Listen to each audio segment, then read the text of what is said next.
it as this will be your I think this will be your printer. This is your printer, and this is your computer, and here you are going the page as an printing output. So first one is what? The first job is you are going to say you are going to open here you are going to open your file.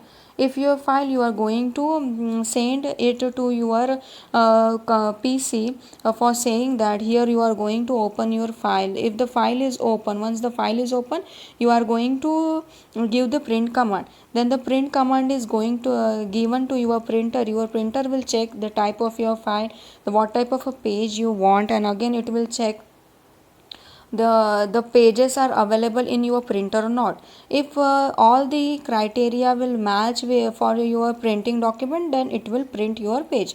So this is the collaboration diagram for your printing machine. Now we will see the next as this is the next is the refactoring. The refactoring is what?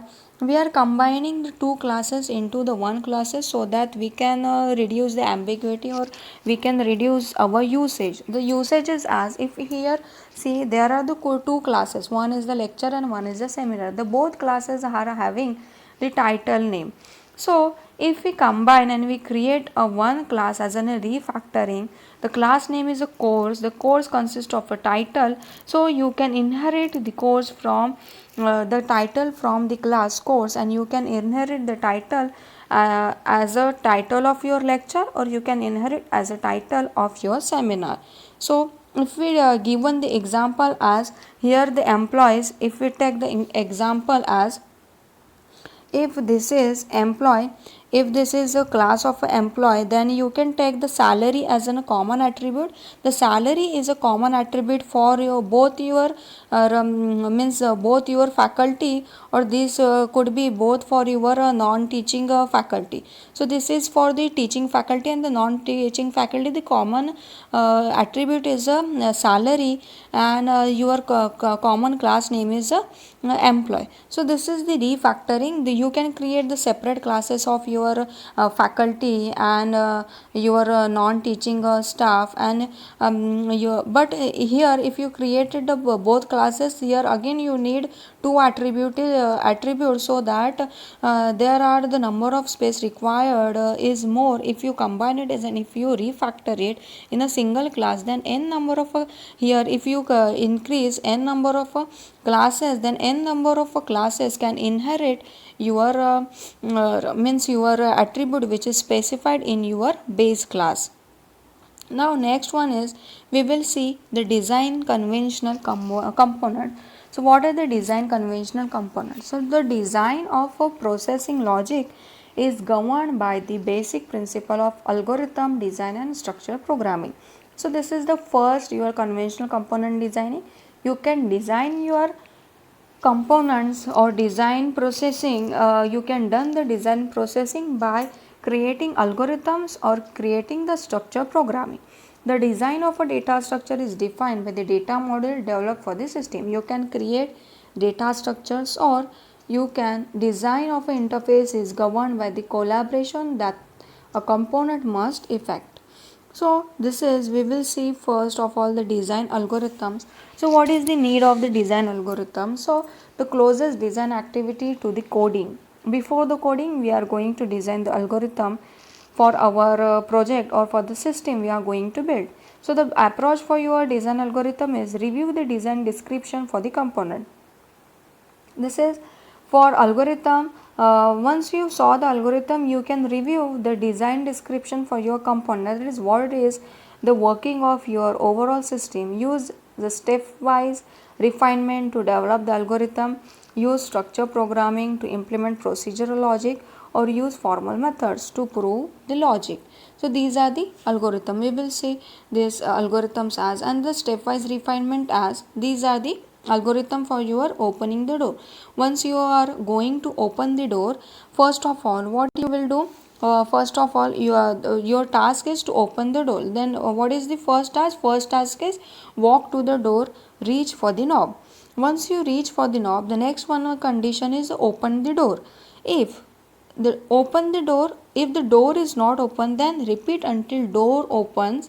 Turn knob clockwise. Means your task for opening the door is turning the knob clockwise if this is the algorithm for opening the door. If your knob doesn't turn, then take the key out. This means your key is wrong.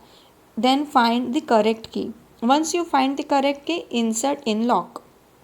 And once the door is open, if once you insert in the lock, again rotate in clockwise direction.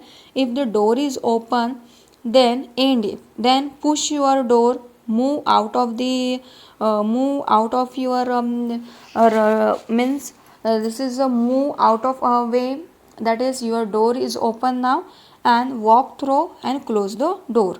So this is the process. If your means your key is right, and you are going to open your door. If the key is wrong, again you are going to rotate it. The key is wrong, again change your key, insert your key, and again means rotate it in clockwise. Once the means your, if it is a right key, then the door is open, then push your door, move out of a way, and this is the end of your if statement, or end of your, that is your door is open, then the walk through and close the door. So this is the process. Now we will see the algorithm design models. So how the algorithms are designed and the models.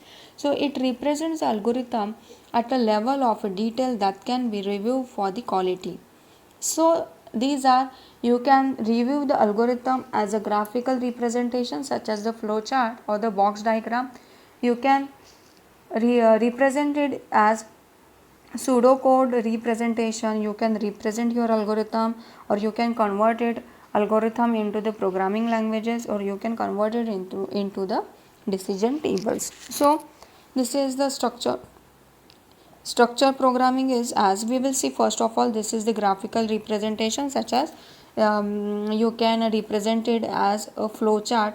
So if you connect it as in a flow chart, then you can see that if the key is right, if if your key is right, then the door is then the door is open. You can see here it has open the door, or again means here again the condition is change your key, then again you can rotate it key. So this is what, this is overall your flow chart. If you do, this is the pseudocode, you can write it as in the form of a pseudocode, which we saw here previously. This is the algorithm, or we can call it as in a pseudocode.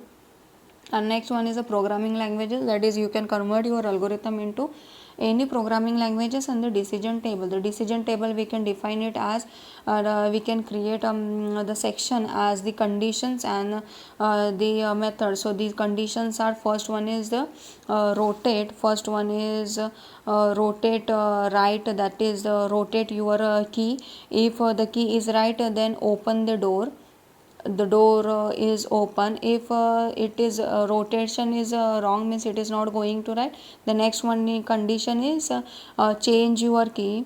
Next condition is change your key, and again do the rotation and open the door. This is the same. If not, then again change the key. If it is done, then you can walk through. So these are the condition. Here it will represent the conditions, and here it will represent what type of actions we need to perform.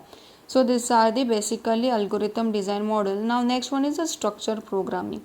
So we will say structural programming or structure programming as, the first one is a use a limited set of the logical construction, that is the sequence, condition and the loops.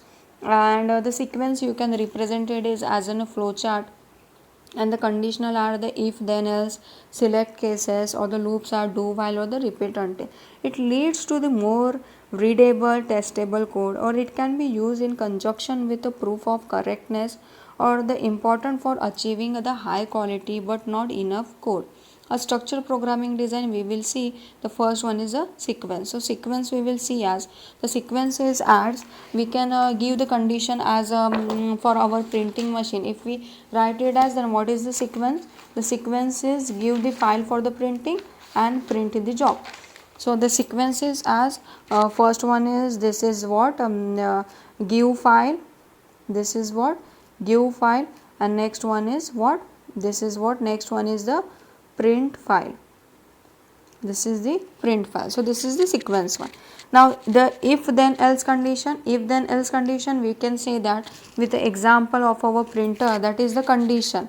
The condition is, if you are going to print, here the diamond will represent the condition, that is printer available, is your printer is available, is printer is available. If the printer is available, then print your file. If no, then stop the job. If no, then stop the job, and if yes, then print the file. So this is what? This is your if then else. Now we will see this as, next one is your selection or the condition. If we take the selection and the condition, that is, first of all we are going to see it as, this is first of all, first one is the condition, that is you are going to print, the printer is available. If yes, if the printer is available, and if no, then stop the job. Here stop the job. If the printer is available, and again check that the page is available. If the page is available, then the condition is print your file, and if the page is not available, then again you can stop this. So these are the condition, or we can say this as a collection or the selections of or multiple if and else. These are the do while condition. Now we will see the do while condition as, so do while condition is, suppose that the first one is your printer is available. The printer is available, then you can see it as, the first job is do while loop. The first one is the printer is available. Now the printer is available, the next task is print your page. Now next one is the page is available, or you can say that you are going to check if the number of pages are available, then it is going to print your job. So this is the repetitions. So if the page is available, then print the file. Page is available, print the page, So these are the repetition is happen till your complete file is printed, or till whatever the command or whatever file, whatever number of pages you are given for the printing. Now next one is the decision table. So here we can say it as a decision table, or we create the decision table for, or the decision table is a usual representation for specifying which actions to perform depending on the given condition. Or the decision table information is represented as a decision tree. So the decision table is, here the conditions are, suppose the conditions are, here the conditions are, the first one is the outlook. Next one is, if it is sunny, if it is a sunny, then what you are to do. If it is a humidity, if it is a sunny, if it is a humidity, if the humidity is high, then you can't play the tennis. If the humidity is normal, then you can play the tennis. So this is the decision table. Now the decision tree representation is as, the first one is outlook. You are going to see that your weather is sunny, overcast, or it is a rainy.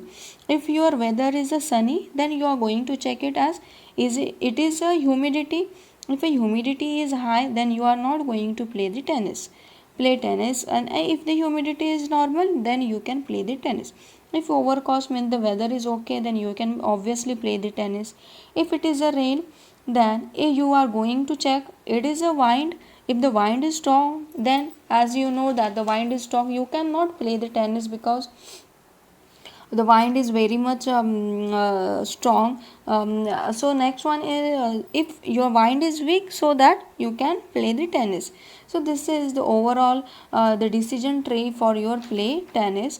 Now next one is the program design language, or the PDL. The PDL is a language which is used for designing your component level design, such as if then else, that is, if the condition is true, then process the true condition and then process the false condition. So here, if the condition, this is the condition, if the condition is true, then this is the true block. If the condition is false, then this will be the false block. So here you can see that why the this your PDL is used for. So it is used to combine with the source code or machine readable, no need for the graphic input. So this is the language. Till now what we studied, the algorithms, the flowcharts. Now we are going to implement the language for designing our software, that is the PDL language. This is the graphics can be generated for the PDL. It enables declaration of a data as well as procedures easier to maintain. So this is all you are going to now implement your soft system. So this is the PDL. Now next one is a component based development. We will see what is the component based development. So when faced with the possibility of the reuse, the software team asks, are commercial off the shelf components available to implement the requirement? That is, we can say it as the components based, the already exist resources are available, which are available in commercial, is they are required for implementation. That is, the already available components are required for implementation, or they are required in your implementation. Second one is, are internally developed reusable components available to implement the requirement? That is we need to develop the new components for our implementation, or are the interfaces for available components compatible within the architecture of the system to be built? That is, your interface is available with your previously created component, that is already exist component, and the new generated components. At the same time, they are faced with the following immediate so these are the some evidence are as the immediates are as few companies or organizations have anything that even slightly resembles a comprehensiveness software reusability that plan. That is, some company only reuse their components. Second one is, although an increasing number of software vendors currently sell tools or components that provide direct assistance for software reuse, the majority of software developers do not use them. That is, if we take the example of our languages, the languages, if we take the simple C language, that is the printf, the keywords are already stored in your language package. Once if suppose that the already existing keywords are not stored, then you can imagine how vast your program will be for writing the every code for whatever at whatever place you want your printf function. Next one is a relatively little training is little training is available to help software engineers and managers understand and play reuse. That is, there should be help is required for the software engineers to manage and understand the reuse of the component, that is already stored component. That is, if you are using the printf or the scanf function of your C languages, then you should need to know the functioning of that particular keywords, then only you can reuse it in your program. Now next one is, many software practitioners continue to believe that reuse is more trouble than it's worth. That is, suppose that if you are going to create your own packages, your own language, then reusing of a particular package is I think more complicated, because means sometimes we can say that the work which is done by someone else and analyzing that is more difficult than the work which is done by yourself. So this is beliefs of some software developers. And next one is, many companies continue to encourage of a software development methodologies which do not facilitate reuse. That is, they main focus on the methodologies which are I don't think so that they are correct, but they believe in that and they do not facilitate reuse. And few companies provide and incentives to produce reusable program components. Some companies also provide their components which can be used. Now next one is the CBSE process. We will see what is the CBSE process, or your component based software engineering process. So basically your CBSE process are the software processes that support component based software engineering. They take into account the possibilities of reuse and the different process activities involved in developing and using reusable component. The CBSE is of two types. First one is a CBSE for the reuse or CBSE with reuse. That is for the domain engineering or it is for the component based developers. If it is for the domain engineering, that is for the reuse, then it is concerned with developing components or services that will be reused in other application. That is involves generalizing existing components. In the first one, that is the domain engineering, you are going to generalize the components, and in your CBSE with reuse, that is a component based development, then it is a process of developing new application using existing components and services.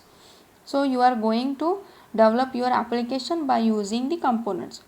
So the components reusability basically consist of, it should reflect stable domain abstraction.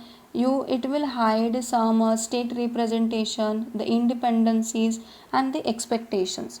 So a trades off of your reusability and usability, we can see this as in reusability, or there are some components such as the CBSE, if it is a existing legacy system that fulfill a useful business function, can be repackaged as component for the reuse, which involves a wrapping components that implements, provides and requires interfaces then accessing the legacy system. If it is a development cost, then this will be the reusable components which is higher than the cost of the specified equivalence, that is the project cost. And if it is a component management, that is deciding how to classify the component so that it can be discovered.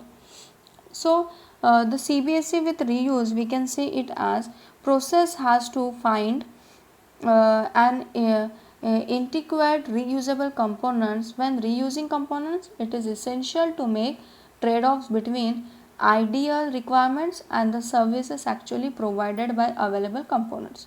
So these will involve as such as your domain engineering, where you are going to analyze your domain model, your architecture of software, your structural model, reusable components, that is what components you are going to reuse, and the repository or reusable artifacts. And if it is a component based development, then you are going to analyze it again for it, the component, you are going to analyze your architectural design of the component, the qualification or the adaptation of your component, the composition of a component, its engineering, its updates, some application where the component is means there during creation of your software, and then testing of your software. So this is the overall CBSE project or the process. We will see next one is the domain engineering.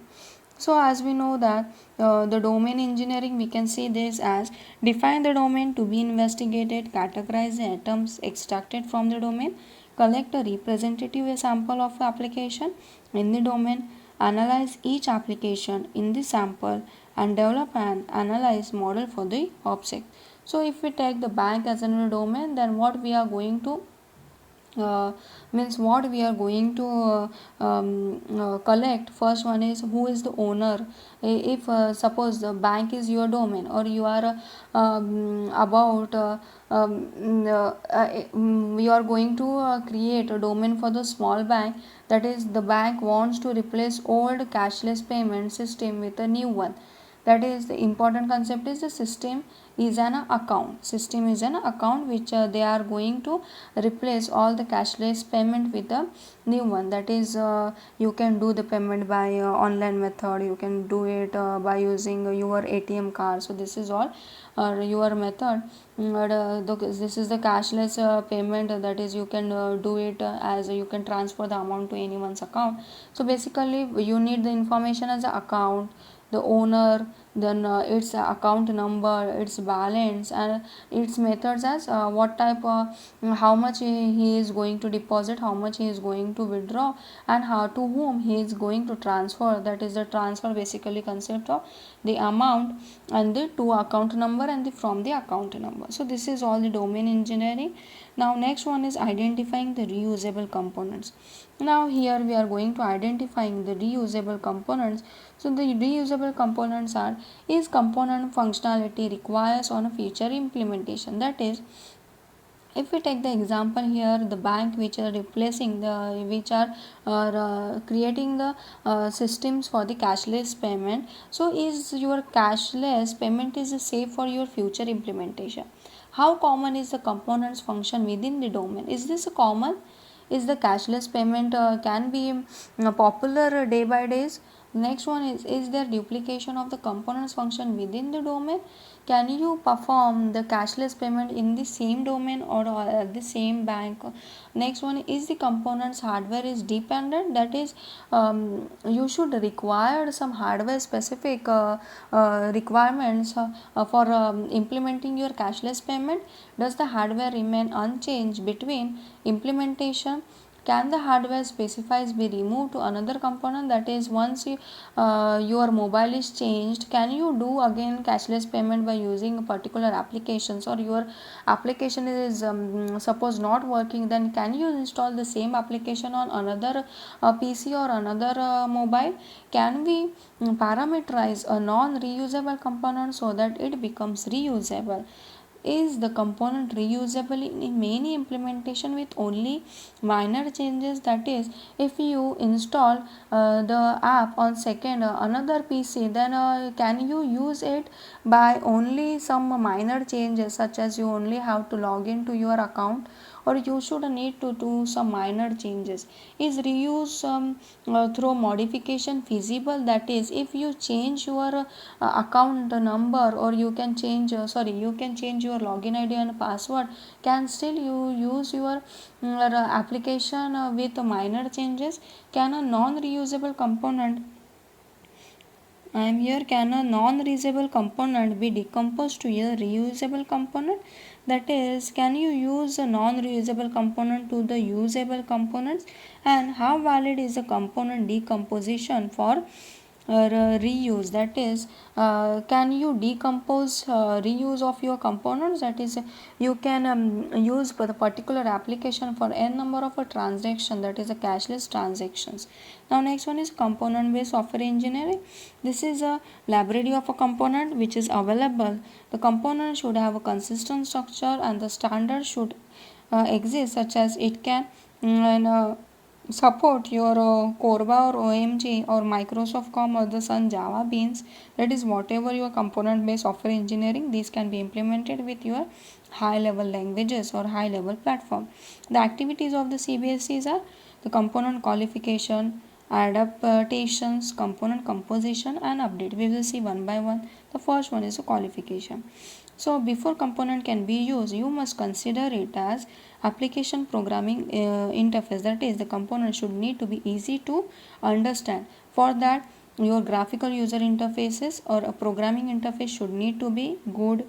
Develop and integrate tools required by the component. That is, provide the integrations tools, such as what type of wire, cable, internet quality. So this is all your integration tool should need to be developed for your particular component. Runtime requirement include resources uses, for example memory or storage, or timing of your or the speed and the network protocol. That is, runtime requirement should also need to be managed. That is the qualification. That is, what type of timing is required, the speed, what is the speed of your particular software, how much in how much amount of a time it will fulfill the requirement of your customer. And next one is the service requirements, including operating system interfaces and support from the other components. That what type of of operating system you want to create your software. And security features include access control and authentication, such as authentication protocols, such as you are going to create the system which should need to be authorized, means it will be provided to only authorized persons, such as you can means provide the security for your system. And the embedded design assumptions, including the use of specific numericals or non-numerical algorithms, and exception handling, that is the error can be handled. Means if you insert the wrong card, or if you type the wrong pin, then that should be, or your transfer account number is not valid, then those type of errors should need to be handled with your system. Now next one is the adoption. So adoption basically consists of the implications of easy integration, that is consistent method of reuse measures have been implemented for all components in the library, that is each component should need to be implemented. The next one is common activities such as data management exist for all components, that is whatever the data you are going to create, you are going to delete it, you are going to modify, that should need to be managed in your system. And interfaces within the architecture and with the external environment have been implemented in a consistent manner. So interface should need to be implemented so that you can easily access your application. Next one is a composition. So composition is what an interface must be established to build the components together, that is architectural ingredients for the composition includes data exchange model, automation, structure, storage, underlying object model, that is you can exchange the data easily, that is once you deposit amount to someone account, that should need to be that should need to be displayed on your particular receiver's account. At the same time, the automation should need to be provided, and structure storage of a data, there is whatever type of a transaction you perform for your bank account, that should need to be saved on your databases or in the transaction. This is the OMG or the CORBA. This is the object management group which has published a common object request broker architecture, that is an object request broker provides services that enables reusable component object to communicate with other component regardless of their location within the system, that is you can communicate with the components which are created by you or which are already presented for public use. You can communicate with those components, and you can decide what that you are going to use it on your system or not. And integration of a CORBA component, such as the integration of a CORBA component, that is without modification within a system, is assured if an interface definition language interface is created for every component. Whatever your interface definition languages, that is whatever the languages you are going to represent, or whatever transaction you have done, that should need to be done successfully. Object within the client application request one or more services from the ORB service, that is a request are made via an your interface definition language or dynamically at a runtime. An interface repository contains all necessary information about the services request and response forms. So whatever transaction you have done, whatever request you created, or whatever response you receive, so these all should need to be stored on your transactions or your database of your bank. So this is the ORB architecture. This is of interface repository, IDL compiler, implementation repository. The interface repository will tell that the interface between your components. IDL compiler will implement your interface definition language, and implementation repository implement your connection between the components. So the client and the objects or the servant, the client will send whatever operations or the request to the servant to perform the operations, such as they could be DII or IDL stubs or ORB interfaces. So these are the standard interfaces, the language mapping, or specific interfaces and the standard protocols. So by using all these things you can create your own system. These Next, these are the Microsoft COM. That is the component object model, which provide a specification for using component produced by the various vendors within a single application running under the Windows operating system. If you are going to run some Windows operating system, then you can use your MCOM, which is the component object model provided by the Microsoft. You can use it for creating your components such as the COM interfaces or the set of a mechanism for registering and passing messages between the interfaces. This is if it is a Java Sunbeams, then it is a portable platform independent. As we know that the Java is a platform independent. The beans can be used for creating the bean development kit, where you can create your own application and you can give it for your user or customer, or analyze how existing beans are working, what type of behavior it is going to perform, establish mechanism for the coordination and communication, develop custom beans such as some specific application, and test the condition. That is, once you evaluate the behavior of your bean, is it okay with your system or not, is it achieving your system goals or not. And the classification, we can say that it is the enumerated classification, that is the components are described by defining a hierarchical instruction in which classes and varying levels of subclasses of a software components are defined. That is, the classes, its hierarchical representation, subclasses of your component should need to be decided. And faceted classification, that is an area where you are going to analyze a set of descriptive features. And the attribute value classification, that is the attributes which are going to define for your component or your domain area. The reuse environment, here you are going to reuse your component for database compatibility, that is storing of your data, the some libraries which you are going to which you needed to access your data, some software components retrieval, that is application to retrieve your component services, and some tools that supports the integration to reuse. So this is overall our chapter number 9 of unit number 4, that is the component based component level design. So this is the overall your component level design. Thank you.